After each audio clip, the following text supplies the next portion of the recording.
I didn't see any of yours.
Real. My friend Johnny. Okay, ladies and gentlemen, the time now is 3:30 PM. I call to order the August meeting of the Personnel and Compensation Committee of the Orange County Legislature. Please note this meeting is being transmitted live via video stream. The public can find a link to this video stream by visiting the Orange County website, www.orangecounty.gov.com, clicking on the tab for the legislature and locating the meeting on the calendar. Please silence your cell phones, tablets, and other electronic devices. Thank you. Be mindful that microphones here in this room are very sensitive and pick everything up. Okay, Kelly, can we have roll call, please? Oh, I'm sorry. Let's stand for a pledge the flag. I pledge allegiance to the flag of the United States and to the republic for which it stands, one nation, under God, indivisible, with liberty and justice for all. Okay, Kelly, roll call, please. Benny? Brescia? Here. Benio? Here. Luhan? Nuda? Yes, here. O'Donnell? Deuce? Here. That's Here. Okay, and we're joined today by Legislator Cheney and Kathy's here as well. So Legislator Benton is on his way, Legislator O'Donnell's question mark, and absent is Legislator Lujan. Okay, we have a pretty big agenda here, so let's get moving on it. Roman number 1, Brendan Casey, Commissioner, Department of Emergency Services. Commissioner, come on up, please. And we have a request to, Legislator Benton has now joined us. We have a request to abolish the vacant E911 Systems Administrator grade 15 and create one Systems Integration Manager, Management grade 23, legislative request 165. Do I have a motion? Second. Legislator Brescia, second by Legislator Menuda. Commissioner, floor is yours. Go ahead. So this came about as a result of us taking on the new police records management system, the niche system. Primarily grant funded. DA gave us a little over $1 million to start this. It's all relative to discovery and the new criminal justice reforms. So the county is purchasing a records management system for the police and prosecutors and probation. And Jerry Alberti was retiring, so we wanted to create a position. Jerry was just responsible for CAD management. So we wanted to have somebody that could take care of the CAD and the niche network. So we wanted to upgrade this position to give that new employee the dual responsibility of those two systems. Okay, any questions? What's CAD? Computer, I know you're an architect, guys. It's a drawing program for you. It's a computer-aided dispatch. It's our 911 system. And the call comes in, you type in the information. That's our main system for 911. Okay, all in favor? Aye. Anyone opposed? Okay, All yours. Thank you. Have a great day, guys. Thank you. Roman numeral 2, Dr. Gelman, Commissioner of Health, or Chris Erickson, I see it here, our Deputy Commissioner. Three items, a couple more than 3 items. 2 items, subcategories. Okay. Commissioner, how are you, sir? Congratulations on your new position. Thank you. Thank you very much. Hate to lose you, but we understand. Okay, letter A, we have a request to reclassify one full-time autopsy assistant grade 9 to senior autopsy assistant grade 12 with advanced step hiring of step 3. Legislative request number 180. Do I have a motion So moved. Second. and a second? Fagione and Benton. Okay, Commissioner, go ahead. Sure. So if I can give you the 5,000 foot overview on this, on these little bullets here. Essentially, you have 2 autopsy assistant positions there. There was a desk audit that was done to basically look at whether they were classified appropriately.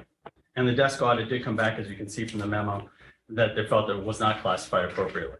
So as a result of that, what we're doing is we're creating a little bit of a scaling system in there. You're going to have a senior autopsy assistant, an autopsy assistant, and also in there you'll see is a trainee. Still, it's not 3 positions, it's 2 positions. But what it does is it builds some little bit of growth into the position when you're there. So went from a grade 9 to a grade 12, and a grade 9 to a grade 11, and a grade 10 as an autopsy trainee. Okay, so we have 3 there. I'm sorry I didn't read these in there. To reallocate one full-time autopsy assistant grade 9 and grade 11, create the title of autopsy assistant trainee grade 10, step 2. The creation of the trainee will allow for a period of 1 year in the job training. Upon completion of the traineeship, the incumbent will be promoted to the full performance title without further examination. Those are all under legislative request number 180. Any questions for the Commissioner? Yes, legislator Menuda. Thank you, sir. I've read through this, I can understand the thought behind it. Will the individuals who will be coming in to take your places feel the same way as far as running the departments? I would sure hope so. Okay. People coming in to take my position in the commissioner, I mean, not knowing who those people are. I know that, the request really came from the medical examiner herself, right? Who leads that. I call it, it's a department, but it's really a division, who leads that unit over there. And this is something that really needs to be done just to get them up to a competitive salary to keep them. One of the things that we really need to have in there is people who stay, who know their work and stay. And once we train them, they don't kind of move off. So yes, this is something that the medical examiner really wants done. Thank you. I appreciate knowing the author of this. Thank you. Okay. Please note legislator Lujan has joined us. Any further questions? Seeing none, all in favor? Aye. Anyone opposed? So carried. Thank you, Mr. Erickson. You got one more. Oh, yeah, I'm sorry, letter B. Letter B, request to approve an increase in salary range for per diem autopsy assistants from $19 an hour to $24 per hour per act of 2016 to $24 to $29 per hour. Legislative request number 166. Do I have a motion? So make that motion. Legislator Menuda, second by legislator Fagione. Okay, go ahead, Chris. Yes, so these per diem positions, they're essentially like contracted positions there. So when we do need additional autopsy assistants, we have a pool to go from. This is just an adjustment again in that salary range for when we actually do use them. Any questions? Hey, just, Yeah, go how ahead. much you think is in that pool that you can spend on per diems? I don't have that figure with me now. I mean, it is budgeted every year. It's in the budget, so you'll see that when it comes up Just wondering for. how much you use it. It's right now, we don't have any per diem autopsy, or if we have one on contract, we're barely using them because we have the 2 full-time employees. But it is good to have them in the cadre if you do need Yeah, it. I just was interested in how much was in the pool. Yeah. At one point, we did use just contracted autopsy assistants, as you may remember. We went to more of an employee type of situation, which we have now. Thank you. Okay.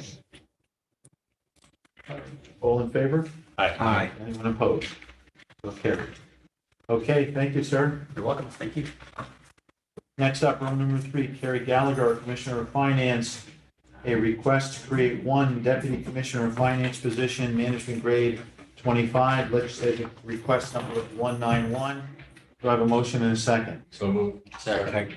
Benton in Menuda. Okay, Commissioner, go ahead. Thank you. Yes, so we've been speaking, this has been on the table for a while, but due to the COVID pandemic, Commissioner Havlo in the past and Steve Gross were working on it, it was kind of pulled back due to we weren't sure financially where we are. I believe that this is a point where we need it. The GASB rules are changing daily. We oversee an $830 million budget, and I currently only have one accountant and two senior accountants. The role of this deputy is to then, we have a lot of people that will be retiring as well, and to learn the ropes for our different divisions. I think people only realize in finance that we deal with sales tax because that's what we, focus on every month, but our scope is huge. So this new role will help oversee all the different divisions and ensure that we stay financially stable where we are now. Any questions? Let's go ahead. Are we currently, is there anyone right now that we're considering for the deputy commissioner position if it gets voted on, or is it gonna be open? It's obviously gonna be open up to everybody. So we just went through rounds for the deputy position. I'll be honest, we had a few great candidates and some of them turned down due to the salary. Okay. So we'll have to put it back out there and try to get it again. We'll see what happens. Thank you. You're welcome. Anyone else? All in favor? Aye. Anyone opposed? So carried. Thank you, Commissioner. Thank you. Thank you. Okay, Roman numeral 4, Deborah Slazinski, our budget director.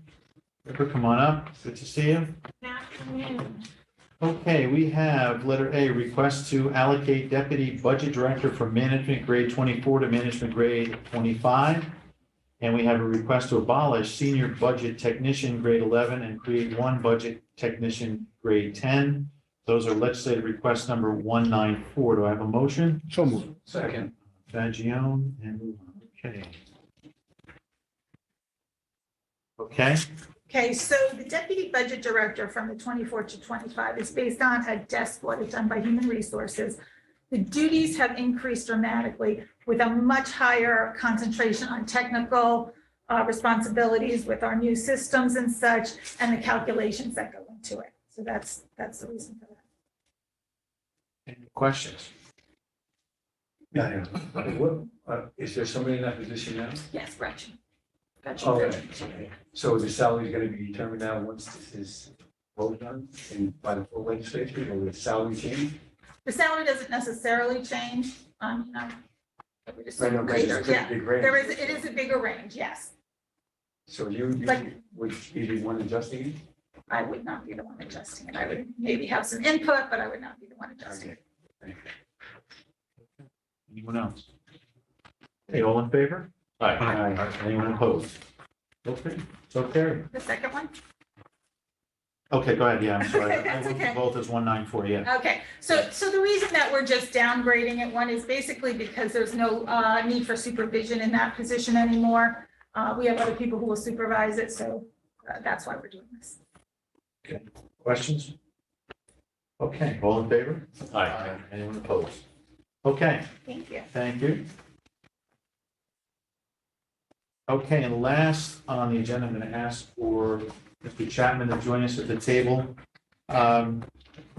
Just give a kind of a short, brief summary of this. As we are all aware, and we just heard it 2 or 3 times here now, we are faced, not just here, but nationwide, with a difficult time in attracting quality candidates to fill our positions. So we have a proposal here today for consideration, and that is a request the legislature to form a retention recruitment committee consisting of the chairperson of the legislature or her designee, chairperson of the Personnel and Compensation Committee, the majority leader, minority leader, and director of operations. The committee will be authorized to approve such incentives upon the recommendation of the Commissioner of Human Resources as are necessary to attract, retain qualified employees within available departmental appropriations and consistent with applicable collective bargaining agreement. The committee will receive advice of the budget director to determine available appropriations. It's legislative request number 195. Can I have a motion and a second? Luhan I'll make the second. and Fagione. Okay.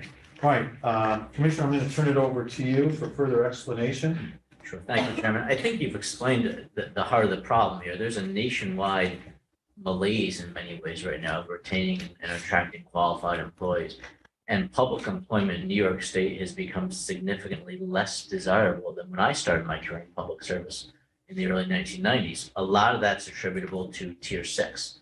So Tier 4, as I think you all probably know, you can get 30 years in public service, retire at 55. Tier 6, you have to retire at age 63. If you retire early, even after many years, you can have a pension hit of up to 52% if you retire, for example, at age 55. And you also contribute to your salary, your retirement, your entire time. That's made public service less enticing. And particularly for those with professional licenses, it's harder because the way the civil service system generally works, you operate on what's called a rule of 3. You can only hire the top 3 people off the test.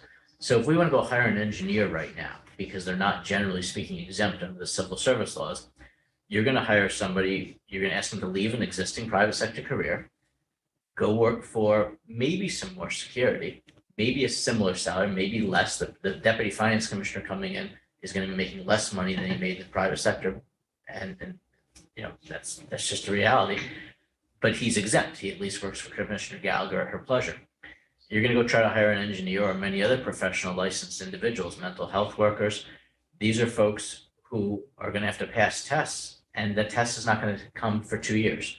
And it's a real difficulty we're having. It's not Orange County's fault. It's not, I can't blame anybody. It's just the reality of the way civil service testing seems to be working out of the state right now. So I think those two realities, Tier 6 and the civil service structure, has acted as a significant disincentive to attracting and retaining qualified employees. We're losing qualified employees right now. We lost a finance commissioner, we lost a health commissioner, and we have no flexibility to do anything to address that if we wanted to. So I think the resolution proposed by the chairman and myself tries to create a more nimble way where you can address retention and recruitment to try to keep qualified people here and get qualified people here for some of these problems, some of these positions, particularly licensed professionals. Which positions are going to be impacted? We're going to have to play that by ear. But certainly I can tell you, as a former county attorney, when I hired an attorney 4 years ago, I hired the base salary came out at $75,000. I walked out as county attorney, and these are public numbers. We're hiring $90,000 a year, and we had a hard time recruiting for that spot. It's just the reality. So we're trying to find a nimble way to address problems here and there, and this is something that working with the chairman, we were able to come up with, and I ask you for your support. Any questions or comments? Yes. Thank you, Mr. Chairman. I just want to echo the sentiments that were brought forth thus far. I applaud Langdon for bringing this to our attention. We've been talking about this, and he's come up with a mechanism that we feel we should pursue as far as this is concerned, to try to ease and make things a little bit better here in Orange County. And I want to thank both Langdon and Chairman Sassy for initiating, working with all of this. It was very important to me when it came to the complexion of the committee, because this is a committee that's going to have to be available very quickly and be able to make some decisions. That the committee consists of both the party leaders, both the majority, minority leader, whoever they may be moving forward. So that was very important to me, and I appreciate the support of everybody. I mean, I think that this is something that definitely is needed, and hopefully it does kind of help us a little bit, because we are having a very difficult time. Anyone else? It'll go into effect as soon as it's voted on? Yes. Or- So the Well, soon- committee, As soon as it's signed by the county executive. so the committee would be able to address, well, too late now for some, but the next problems we have. That's the goal, yes, sir. Commissioner, what, missing from here, but not, in a sense, we're going to have to work with labor, with CSEA. Where do they play a role in this? So we have an existing labor contract. Some things we can do within the confines of the existing contract, and some things we can't. One of the things that you'll note in the language we've jointly come up with is it's consistent, has to be consistent with applicable collective bargaining agreements. And, you may not be talking about it. You may be talking about law enforcement people. You may be talking about CSEA members. You may be talking about management. You may be talking about all three. But there's already a provision for advanced step hiring which this legislature's approved for various mental health workers in the past in the existing contract. And the essence of it, people start at step 2 here, basically, like they're second-year employees, how they start. You approved, I think it was last year, for mental health workers, you approved hiring them, I believe, at step 4. Am I right, Don? Step 4? Step 4. So, but that took an act of the whole legislature. What the labor contract says is if all those workers come in at step 4, anybody who's not at 4 gets brought up to 4. So that's an existing provision we may need to trigger, but of course juxtaposed against that, you've got to find the existing funding. So if you've got a title with many titles and you're going to bring them up all of a sudden, you're going to affect a lot of people. That may not be the solution here. So this committee is structured intentionally broad to be able to try to find ways to create incentives to make it work. And it may not work every time. There's a broader issue here in pay equity in Orange County that has to be addressed in all governmental entities, a much broader issue. I can't address that, and with all due respect, you can't address that in one meeting in the legislature.